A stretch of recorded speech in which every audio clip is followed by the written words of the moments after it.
Welcome back to one of my favorite people in the whole wide world. Nikkita, thank you for joining me again on the podcast. Thank you for having me, Stephanie. I don't know if you remember, you probably do, but we started the year with a podcast and now we're ending the year with a podcast. You took the words right out of my mouth because a lot has changed I planned this. between these two. So I Yes. actually had way more hair back then. I had real boobs back then. I didn't have a border collie puppy, so that was a That's huge a big change. yeah, that's a huge win. That was definitely a for the better one. Yes. But also, and I want to spend like a minute talking about this. Yes. We didn't have your latest release. Do you want to tell us about that? In the beginning of the year, we had this book, which is The Bombshell Devil's Advocate. And now we have book 2, which is called To Hell with Bad Decisions, which just came out on December 17th. So she's fresh.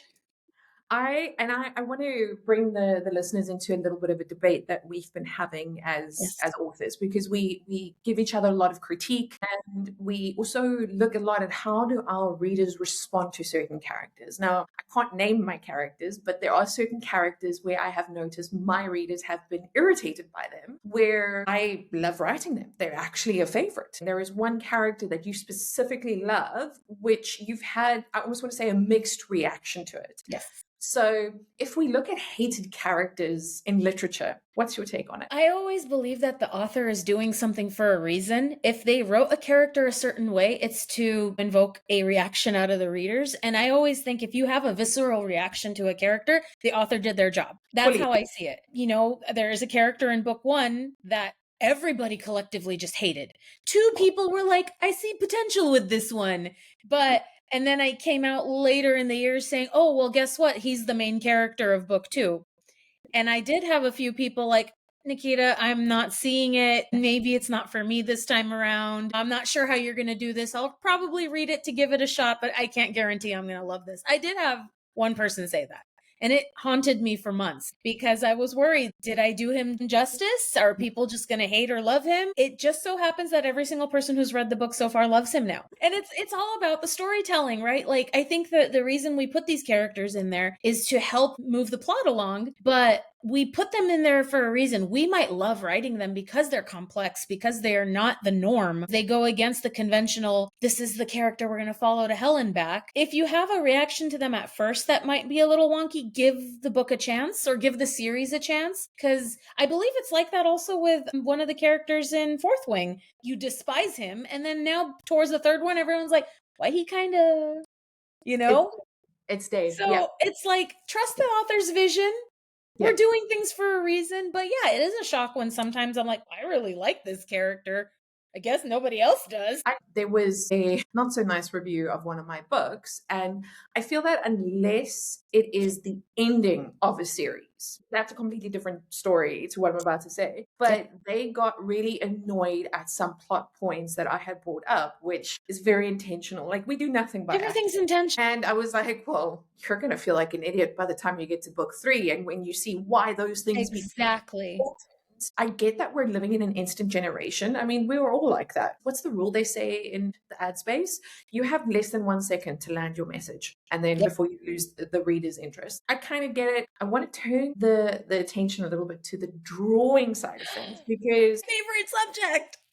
Well, this is why you're back. So in case any of the listeners don't know, you're also an illustrator. That is where your creativity started. I wanted to get more designers onto the podcast, which is not that easy because a lot of designers prefer to stay behind the screen. We were talking and you're like, cool, you'll help me out. Now, I want to hear from you. Where did you get started? Is it one of those things that you've always been good at and then you nurtured it? Talk us through that journey. I actually started my career in graphic design, specifically in entertainment graphic design. I was very young when I started.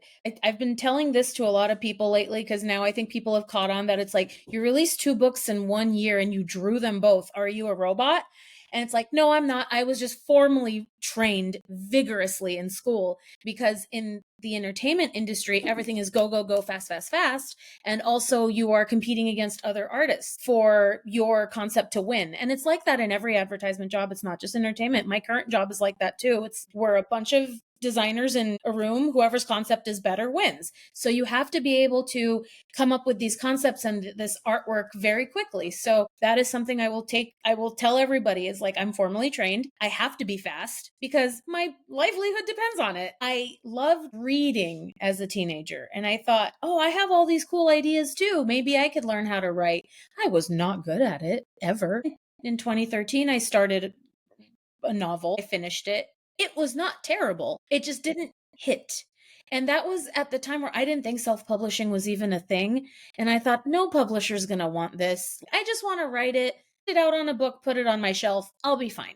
As long as I said I did it. But then the world of publishing started changing. Self-publishing became easier. Amazon made it easier. Now there are other distributors that make it easier. And I thought, I'm going to just give it a shot. But I love illustrating and it's not, I like, the cover isn't enough for me. I want to keep going with that. We have two different sides of art, specifically about the drawn type. We have the book covers and we have the character art. Now, you do both, clearly, as we can see from your books. What are some of the differences that you're thinking of as an artist when you're conceptualizing and executing on that for either? For book covers, there needs to be intent behind the cover, whether that is their color scheme or the little Easter eggs that are sprinkled throughout the cover, because when someone looks at it, they have to know what they're getting into. And I say this a lot with, especially with urban fantasy, it's hard because a lot of the trend is a realistic photo of a person and then a city behind them. And that has worked, but their covers haven't always hit as much as these romantasy covers that are a lot more elaborate. I've been seeing a shift in the trends where now the urban fantasy is starting to look a little more like romantasy covers. Like I'm noticing it a lot. Yeah. It's definitely more of the traditional romantasy covers, where this is more improved on the normal urban fantasy. It still has person, but it's got a completely different concept. It's the style. It doesn't look like we copy pasted a person on the cover. And I know a lot of people don't like people on the cover. I think if it's executed right and it looks like this beautiful cohesive art piece, it's a little more palatable for some people. Romantasy covers are trendy for a reason because they're beautiful, they're striking, there's something pretty to put on the shelf. We say don't judge a book by its cover, but we're always judging books by the cover. That's just what we're human. We're going to do that, you know? So I recently got a Kindle. Yeah. I've never had one before because I'm like, I want to be cute like all the reader girlies and boys, and I want to, have a cute little with a pop socket, and I want to read. And I was looking for new books to read too, other than the others that I have on my TBR, and I'm like, I'm only looking at the covers. I'm not even reading the descriptions. Look at these end papers or whatever the hell you call it. Do they have gold on them? Yes, they do. They do. Okay, I can tell you right now that cost a lot of money to produce. Well, for the amount I paid for it, I can imagine. I mean, even just look here. Like, it's ridiculous. It's beautiful. But this one, I know it's super popular and it went trad. I haven't read it. I probably won't. Gorgeous. Yeah, like steampunk is not my thing. Wait, that's a beautiful concept of putting the artwork in the words. Now, it's like shit we learn in school. I mean, that is so Art Deco. I love it. I want that. I want that. It's a case of I'm judging a book by its cover. Don't know what the story is. If it's good, we don't know. But I'm like, this 10 out of 10. But with character design, I think it's very important to stay as true as possible to the author's vision. And with book covers, you have to, again, it has to sell. It has to be, the colors have to catch you. The elements have to catch you. It also has to tell you something about the book. With character art, you have a little more freedom. Yeah, you're trying to convey this character through their look and their personality, whether that's facial expressions or poses and whatnot, but it is very different because you're not creating a piece that is going to be like product facing, because character art is usually something we use for marketing. It can be on an art print or a bookmark, but at the end of the day, this is the product. So this has to scream louder. So you have leeway with the character art. You can be different. I want to just draw attention to something that you've done for me earlier this year. Yes. I understand that not every author is like this, but I don't want to micromanage someone that can do the job better than I can, because that defeats the whole point of hiring them to begin with. And you drew character portraits for me for my series, the Titan Syndicate Saga. Some of my best ones, by the way. I fully agree. The boys, I mean, the girls too, but the boys, I don't know what came over me. That's what I want to talk about for a second, because I was just like, cool, these are some of the actors that I think they look like, but I'm pretty much going to follow your lead on this. I think the only real thing that I had was that Sebastian, the one character, had tattoos. And we even had the joke about you could even do the mom with a heart tattoo on him. And I did.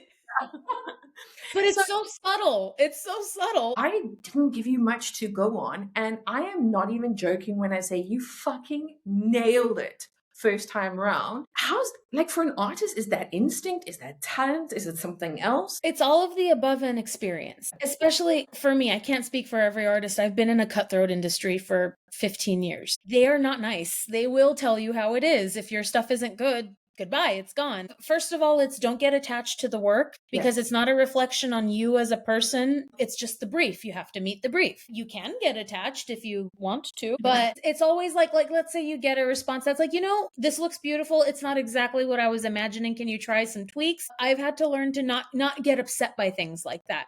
Sometimes I'll think, oh, I wish you had just told me that that's what you wanted. But a lot of the times authors don't know what they want exactly. They have an idea of what they want, but until you put it out on the page, they don't realize like, oh, this actually doesn't work, or it's not what I was imagining. So I can try to mind read as best as I can. It also helps that you and I are such close friends and I feel an attachment to your characters and I've read them, so I know of them. But a lot of the times for commissions, I don't know who the characters are. I've never read the book because sometimes the book isn't out yet. I'm working with another artist now, and she had a very different process to you. It's more updates along the way, and she's checking, am I happy with this? I don't know, you tell me how it goes. But I also understand why she's doing it, because if she goes all this way and then I don't like it, it's a complete inefficient use of her time. Yes, it is. All those details, especially with tattoos, they're very important. I know that I've had a few that give me exact, like, this is the tattoo. And then I've had some that are like, they have tattoos, I just haven't fleshed them out. If you could just make it look like they have tattoos, then I kind of have fun. I doodle, I make it look kind of cool, or it's not distinctive enough that you have to now be like, well, Sebastian has these weird like veins that come up his arm. Like, I don't know what to call them. They're just, I doodle. But that's also something I had to do in book 2. I have 2 new characters that have a lot of them. And for one, I had to remember where they are. What I did was I made a separate document drawing the tattoos flat. And then what I do to save time and it be efficient, I copy paste that drawing onto the character and then I warp it so that it fits with how the arm is. So that, the curve, exactly. And so that way I don't have to redraw the tattoo every time. For that character, now there's another one who he's just covered and I did the same thing, but I don't know what's on him. Are they skulls? Are they flowers? I'm not sure. I'm just giving you the illusion that he's covered. So there are tricks and stuff with doing that. There's all kinds of tricks of how to make things more efficient, how to use references properly, like how you said with, I gave you actors and vibes and you made it your own, because I don't believe in carbon copies. No. First of all, I don't want to steal someone's likeness. If they look like someone, that's a look like someone. Not, I took Margot Robbie and traced her face and that's October Winters. No, I put her picture next to me and I said, okay, her eyes are a little like this. Her face is very sculpted. Her lips are a little bigger than most. Like, it's more, I make those notes, or the hairstyles, things like that. So it's more taking inspiration rather than carbon copies. I'm going to pull it up because I've got it on my phone for a second. Yeah. If we take my character Jude, which you drew, loving Jude over there, what I find so interesting about this is Jude Damaris, who is the actress that inspired this character, she was big on Star, the TV series a few years ago. And that was the reference I gave you, but there were only specific makeup looks of hers, like not all the looks. And what's so funny, ironic, when I look at that picture is that I don't see Jude at all as in the actress. The actress. I see someone that's completely unique and their own person. Yeah, I want to add on to that question a little bit. We know that you also draw, what do we call it? The NSFW. NSFW, yes. Not safe for work, for those who don't know what that means, which typically means pornography or nudity. So tell me, how do you approach drawing? I mean, I was going to say the naughty bits, but then I realized I have all my episodes tagged as explicit. So how do you draw boobs and dicks and all those things as well? I love drawing boobs so much. I'm just obsessed with boobs. They're great. This might make me seem a bit depraved. I know you know this. I just watch porn a lot. but I'm not watching it for pleasure. I'm watching it for reference, because I wouldn't call my brain photographic. It's not quite photographic, but I still need something to look at. I'm not perfect. I even said this in an interview the other day. I can't draw hands. If you notice, most of my drawings, they're hiding because I'm just not good at it. So for a lot of book 2, I took pictures of my hands or of my husband's hands, and I had to trace because I'm not good at drawing hands. But same thing kind of with, like, I need references. I can't just draw from my brain. Sometimes I do. A lot of the poses are definitely from my brain, expressions, the way the eyes are. But I need to look at something to get the boobs and the dicks right, because I don't want something that looks unrealistic or off, whatever, off at all. So yeah, I do have a lot of references. I love drawing nipples. And I have anymore. I can tattoo them on you. That'll be my greatest honor. Can you imagine? But I love drawing them with nipple piercings. I don't know why. There's something fun about just the little. To any listener that doesn't know already, I had breast cancer this year, so I had a double mastectomy and implants, reconstruction. When they gave me the option to get a nipple replacement, there were 2 options for me. They couldn't, what is it, conserve? Yeah, conserve or save my. Yep, they can take what you had and then keep it and then reattach it, but you won't have any sensation. So I wasn't a candidate for that. And then they gave me 2 other options. I could either get a nipple tattoo, or when they take skin from your body, let's say from your back, and then they create nipples for you from that. And it's really interesting how medicine has. Oh, it's amazing. I considered getting a nipple piercing before all of this happened. I have a high pain threshold, but that is where I draw the line, because there was so much sensation now. When you've had a double mastectomy and reconstruction, aside from your sternum and like the side of your, like by your ribs, I mean, that area, there is no sensations. If you look at your chest where your boobs start, I can obviously feel on my pecs, like that's. You can feel muscle, you can feel bone, but the moment you start getting down to the actual breast area, I mean, I look it up, like Sasha, my puppy, she sometimes like paws me, and I only know that she's hit me because I saw it, not because I felt it. So do you bruise? Actually, now that you mention it, I don't bruise at all. It's amazing. But I will say, so I'm a massive like side sleeper and kind of like a twist angle sleeper. And this is my case specific. This is not everyone. They do stitches by your ribs. It's internal stitches to keep your implant in place, because mine's under the pecs. And it's now been about 3-ish, just over 3 months. And the time has gone so fast. And when I lay on my side, that still pulls quite a bit. It's quite sensitive. So I've kind of had to like start like sleeping with like a pillow, almost like a pregnancy pillow concept, because it takes a lot of that pressure off. So like that, I feel 1,000 times more than I would have before. You don't realize how much you need your chest doing regular day things, lifting, even going like this, just, taking your clothes out the cupboard. We called my mom over to help with the recovery, because at first we were like, oh, it's fine, my husband can help. But then when they said to me I wasn't allowed to walk Sasha, we were like, watch me.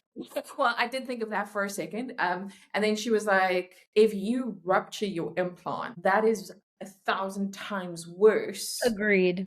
And so she's like, I need you to understand that this is how serious it is. And I was like, fine. And even something as simple as when you're laying down and then you like kind of sit up, you feel your arms. You don't even think about it. So another thing that you and I have spent a lot of time talking about is, how do we take the urban fantasy tropes and how do we make them uniquely us versus not copying from anyone else? And I mean, let's be real.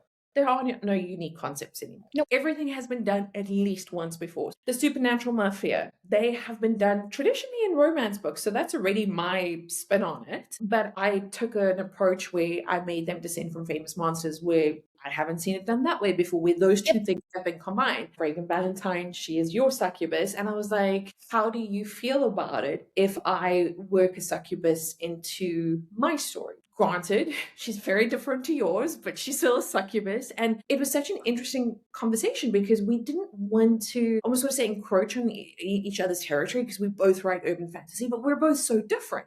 So exactly.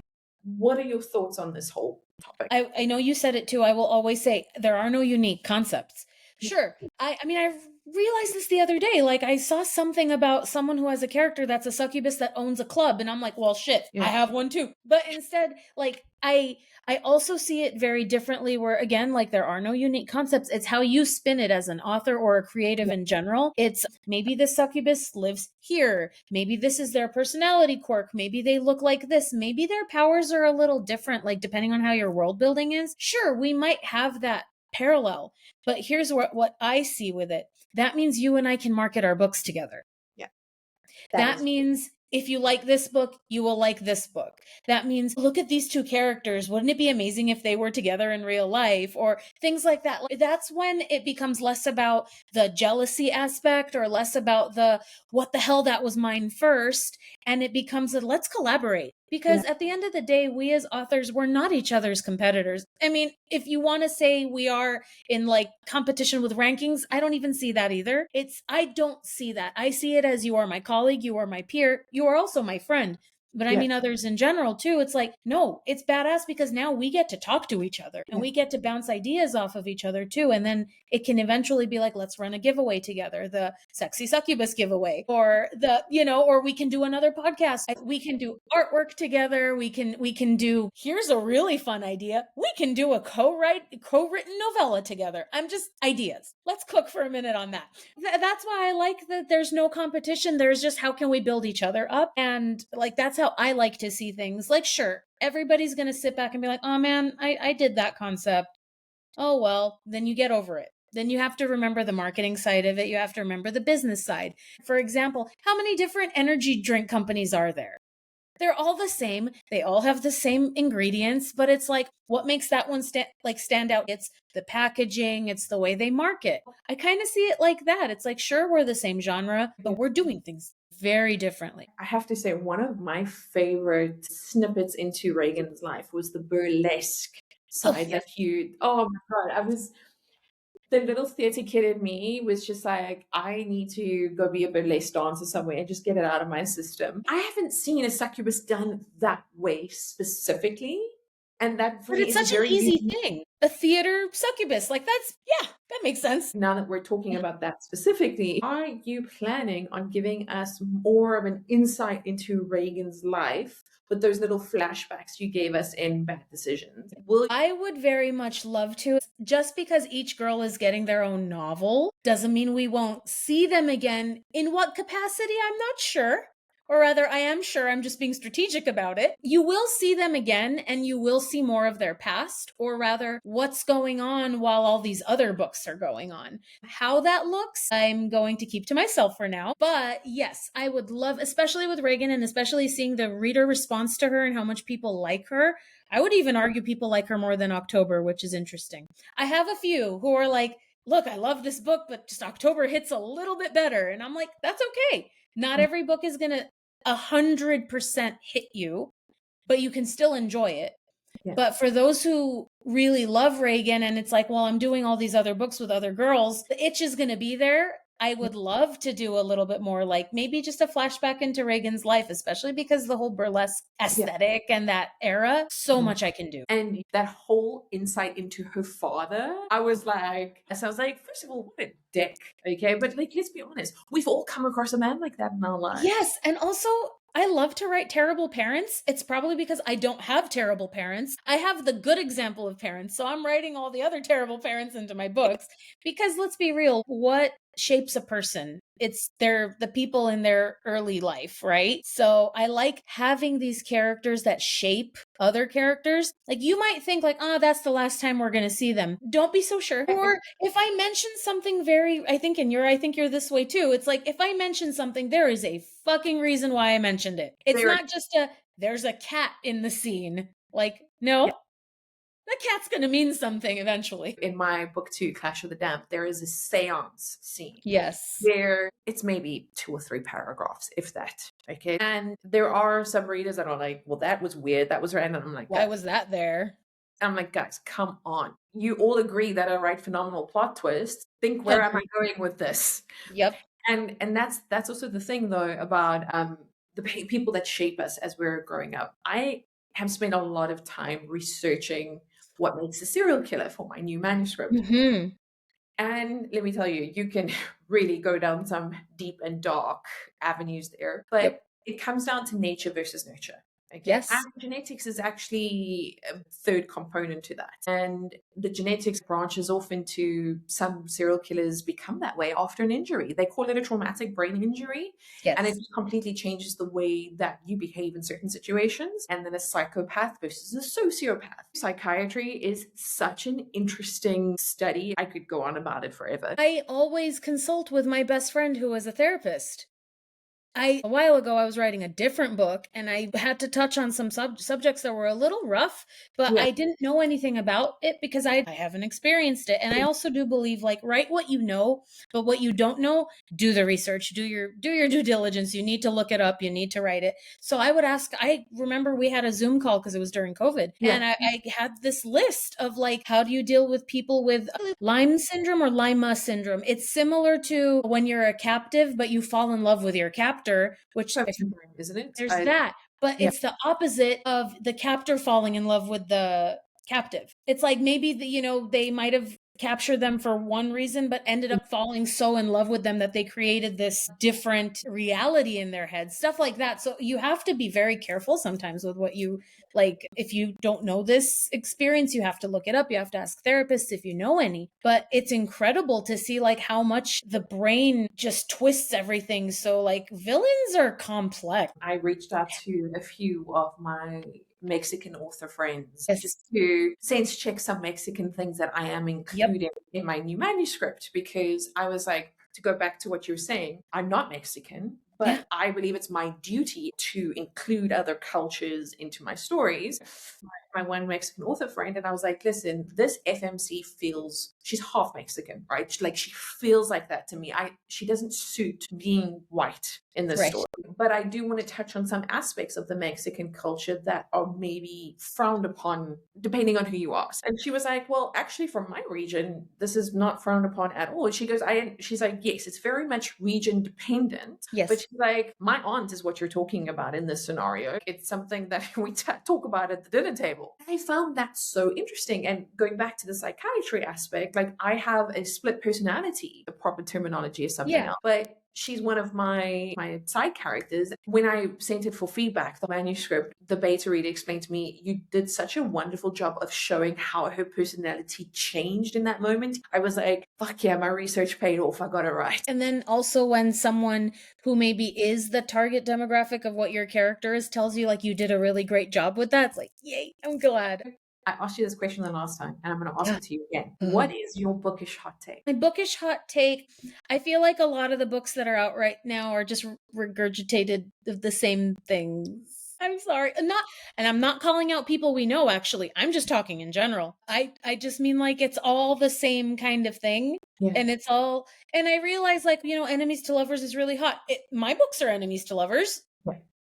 Cool. I'm not gonna, I just love doing, or forbidden love. That's forbidden romance is my favorite. That's what I like to do for all of them. But like, I think we were talking about this yesterday where I'm like, I feel like friends to lovers is very underrated. The tension, the buildup, the like, I just, there's something there when it's like two people that pine for each other, but they, for whatever reason, haven't crossed that line.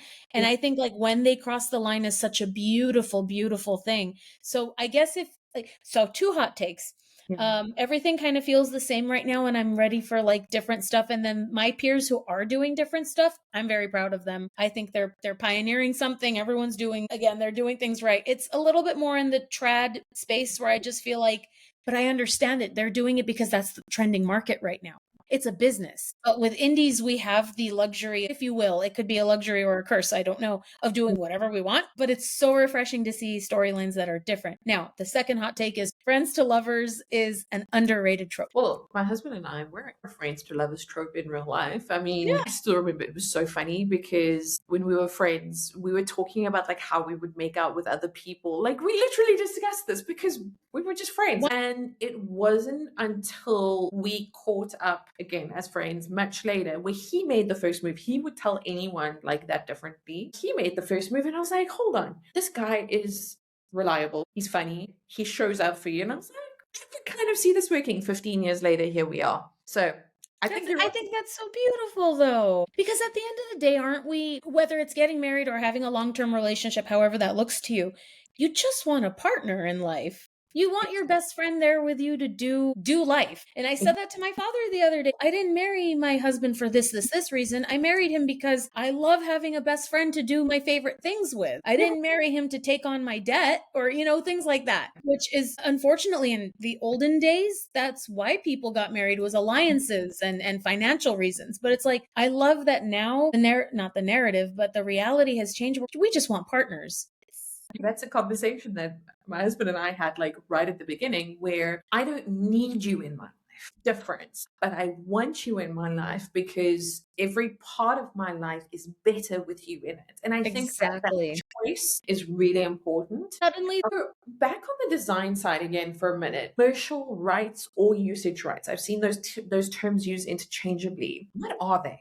And when it says it's not for commercial use, like, can you just explain those differences to us? I would love to. So commercial use basically means if you are using, I draw something for you and you just use it for either giveaway or you post it on your page or you're using it as a marketing material. You are not making any money off of that. That is free usage. If you are, let's say, I draw a piece that goes in your book, you are making money every time you sell that book. Everyone does it differently. There's no wrong or right way, in my opinion. Some people do an upfront cost of let's say for $100 more or for 200% more, I'm throwing numbers.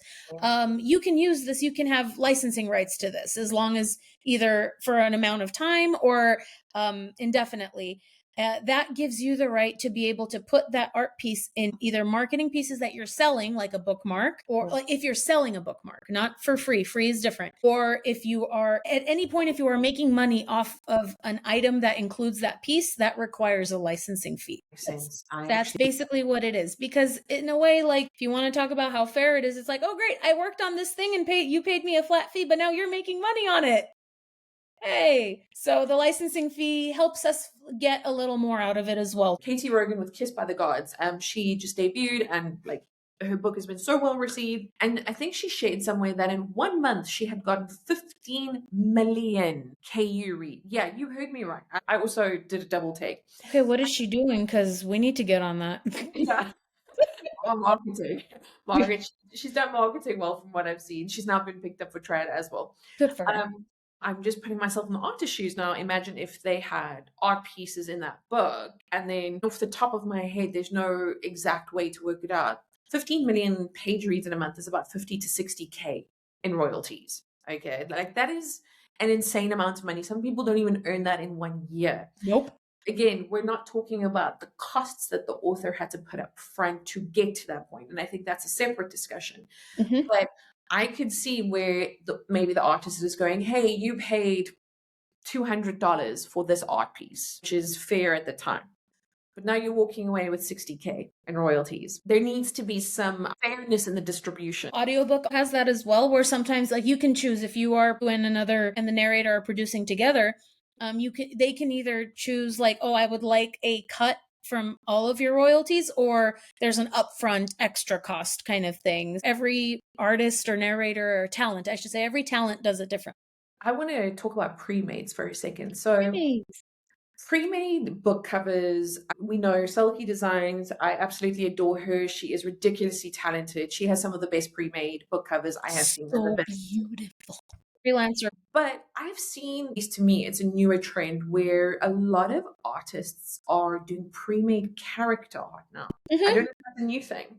So, okay, so it's just me that wasn't paying attention before. It's not the paying attention thing. I just think that a lot more artists right now, especially if it's their full-time job, they're trying to think of other ways to make passive income in addition to their commissions, because if this is their full-time job, not every month is going to be loaded with 7 to 8 commissions. It's so you need something that'll help supplement and make more income too. And those are easy because it's something you worked on in your, let's say, your downtime as an artist. If we ever get those, we don't really get that a lot. And then if it's an easy, like you can change the eye color, you can change the hair color, that makes a difference between 3 or 4 days of work and a couple of hours of work. That makes sense. Like that with the covers as well. It's like, well, during our freer time, we were able to create these covers that can be interchangeable with the titles, maybe a couple of the little elements, but it has to be enough so that it's a quick churn out, like you get it that day. It's not like, wait, let me take 3 weeks to make your revisions. So I do have to add on to that train of thought. What is one thing you wish more people, whether it be authors or anyone in general, knew about working with artists that is maybe not common knowledge? one thing, and now I want to speak only for myself right now. I have a couple, but I want to speak for myself specifically. I am the undiagnosed ADHD. I'm led by my emotions and my moods. We try our very best to do an act of service by drawing or creating a cover for you or character art, but artists are led by their emotions. We aren't robots. And if we are feeling very down or if we are not feeling good, it is very difficult to put out a good product when we are not feeling good. So sometimes it may take a little longer for us to get our work to you. Sometimes we might go weeks without checking in. Sometimes like life happens. I wish that authors, and in general, it's not just authors, it's anyone who commissions artwork. I wish we would get a little more grace with how long we take to do things, because sometimes you can tell when we're phoning something in. The client can tell this isn't the best work she's ever done. I've seen better. It almost always has to do something with how we're feeling or what's going on in our personal life. But there's also that balance of, but you're doing a service. You need to meet the deadline. You need to communicate to the client. I would just say if clients could give us a little more grace, I think that would be very helpful. We try our very best. Sometimes we wake up and with every intention of we're going to send the client the piece today. Sometimes then we are working on it. And then like for me, I get in my head all the time. I'm like, this isn't looking like I imagined. Sometimes we have to start all over again. So we have every intention, every good intention to send the client the work, but you can't help your emotions sometimes or when we get in our heads. So again, that all just comes down to give us a little bit of grace. We're not ghosting you. We're just overwhelmed little babies. I want to talk a little bit about something we've discussed from an artist perspective before, trust. And it goes back to something I was talking about at the beginning, where I come to you to create this artwork for me because, first of all, your artwork is fucking phenomenal, and I've told you that a million times. But at the same time, it also suits the style that aligns with my brand. So if that means I need to wait 6 months for a piece, so be it. The thing that I can do as an author, I can look ahead. I already know my publishing schedule to 2030. And I can go, hey, Nikkita, I'm thinking of XYZ. Does this suit you? And there has been a time where you told me no. And I was like, fine. I went somewhere else and that wasn't the end of the world. And there has been a time where you're like, cool, I might be able to take on more in the future. I'll let you know if that happens. And I think that's also where the trust element comes in. Whereas authors, we can be prepared. We can think ahead and we can communicate these things up front, because then we also know we have a piece of artwork coming where I've said to you, cool, if you're not ready by the time that I need to publish, I have a plan B and a plan C. So it's not like you will be delaying my publication. Do you know what I mean? Like, and I think that's also something we can do. Have a plan. In every sense. I mean, it's like that with everybody. It can be your editor, it could be your audiobook narrator, it can be an artist. Like life happens, and just show grace and understanding, but also have a backup plan. Make sure you just in case something happens. What if I were to get injured and I can't write, I can't draw, and you were hoping for me to be your artist and stuff. Anytime I ever have to tell you, like, Stephanie, I can't this time, I'm so overwhelmed, I'm so tired, I just need a break, I know you put the friendship first. I look at the one day where you whipped out 2 pieces in one day for me. Okay. I had the spark. I will go weeks with nothing, and then suddenly it's like, here's all your art. It's not because, and I know I've done that to you, and I've done that to others where it's radio silence. And then suddenly it's like, here's your art. And I know that looks sus. I did that to another author recently too, where again, she was like, hey, when am I going to get my cover? And I'm just like, quiet. And then here's your sketch. How do you like it? Okay. I did it. And then I colored it in and everything. I'm like, okay, here's your final. How do you like it? And she's like, where have you been? Like, what happened? I want to hear from you, one of the best and worst moments for you as an artist. The best ones is when the author tells me it's like you went in my brain and put it out on the page or whatever.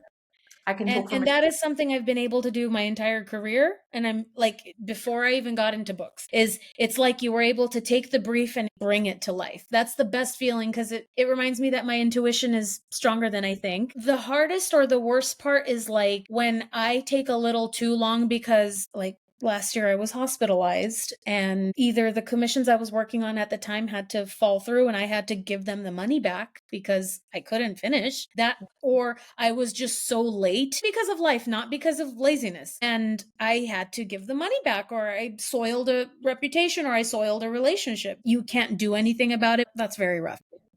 What is one fantasy book that you want to see get more attention from the Bookstagram community? My friend Nicole Rubino's books, the Monstrous series. Not just because I worked on 2 of the covers. That's not the reason. I just really like her take on it's like that Percy Jackson meets Zodiac Academy, but darker, where it's like it's the monsters of the Greek mythology are in the dark academia setting. And then the 3rd book is more set in hell, and her vision of hell is different than what we're used to. And like, I really want more people to read her books. And she also writes beautifully. And I really love that series. She did a lot of great things with that one, and I'm very proud of her. She just finished her trilogy this year, and she's working on some other stuff now. I love it when my friends are succeeding and continuing to do more.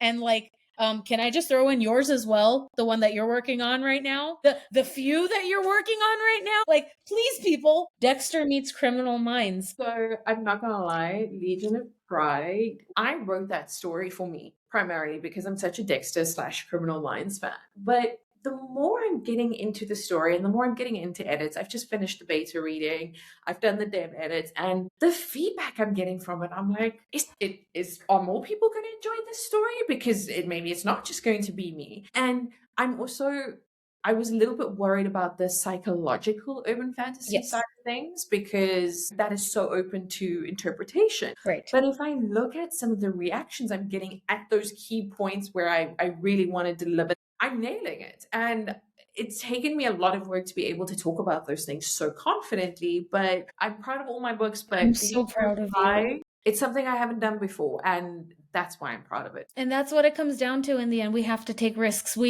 I know I keep saying we have that luxury that we get to take the risks. It is a luxury. Readings? Okay. So before we wrap up, I do have to ask, is there anything you can share next about what we can expect from the world of Nikkita Bell? I can 1000% tell you that I will be very busy next year doing in-person events. I've got about 13 of them, and I think 11 of them require planes. My next one is in New Orleans, and it's Shadows and Seductions. I'm so excited for that one because I'm going to get to see a lot of old friends and also just readers in general and new readers. I'm going to post like where I'm going to be in like the new year. So, because I'm just trying to wait on one more place to solidify an answer. Other than that, I do have 2 Hellion related projects I'm working on. Whether or not one or both come out next year depends on my emotional capacity. We need to sign up to your newsletter if we want to be the first to know, because I tell them everything first, or my Discord. I do have to just say I am still manifesting Spellbound 2027. I will actually stream like a little girl, and then I will say to my husband, I was like, I don't care what you are doing in that period. I am unavailable. Like, those are your options. I told mine and my dad, because it happens to be on his birthday, that event, I said, we will make a family trip out of this. We can plan like a whole day of things that just celebrate him, because you know, top spot for your dad. He is just and he's so excited. He's always wanted, firstly, to come to one of these events and just see everything. But imagine that's like 2-ish years from now. That's the world could be so different for us in a good way. And I'm so excited to see what's to come for both of us. And just, I'm the luckiest person alive to have you on my side since day one with all this. I feel exactly the same, but at the same time, you have worked your butt off. And I know I spoke about this in the previous podcast episode. People only see the fun stuff. I get it. It's social I don't post a lot of the sad stuff because I'm worried about. And I see how the amount of hours you put in, okay? I've called you a vampire many times because you have like... I prefer that over robot, thank you. And I don't ever want to take away, sure, you have talent, we know this, okay? But talent is not enough. And you have crafted, I look at your convention setup and how fucking incredible it is. The amount of work and the heavy lifting, I mean, you don't need gym because the lifting you do with those things alone. So much work. It's a lot of work. It's a lot of work, and I don't talk about the nights that I don't sleep or the nights where I'm up crying wondering if this is worth it. I don't like to share. And I know we've talked about this too, where it's like, how much is too much to share? So I have my support group, and I would rather burden them than burden everybody. Is that weird? I don't know. It's not weird. You know, I had a cosplayer who just dropped a Reagan cosplay today. I didn't know she was going to do it, but I had an inkling. She had asked some questions. I was like, oh, I think she's gonna. But yeah, like, I didn't know what she was doing. yeah, And when she dropped that today, like, I just cried because you don't expect this. We don't owe them anything and they don't owe us anything. So when these readers put in their creative, like everything into yeah. doing stuff for us, it's like, wow, we must have really made a mark, left a mark. It's very beautiful. Well, on that note, I do Yeah. have to say, Nikkita, thank you. Just thank you for being you. Thank you for being this incredible light for urban fantasy and artists everywhere. And just thank you for being a fucking kick-ass human being. Thank Um, you. I You are my yellow color, if you will. You've been there. You are the one who we have tough conversations. We have hilarious and unhinged conversations. But the tough, and I said this in an interview, I love to write stories about friendship with women who are honest and raw, not the sugarcoating, let's hide the body. I want the one who's going to tell me how it is. And that's you for me. And that's a lot of what Reagan is. So thank you for inspiring me. Well,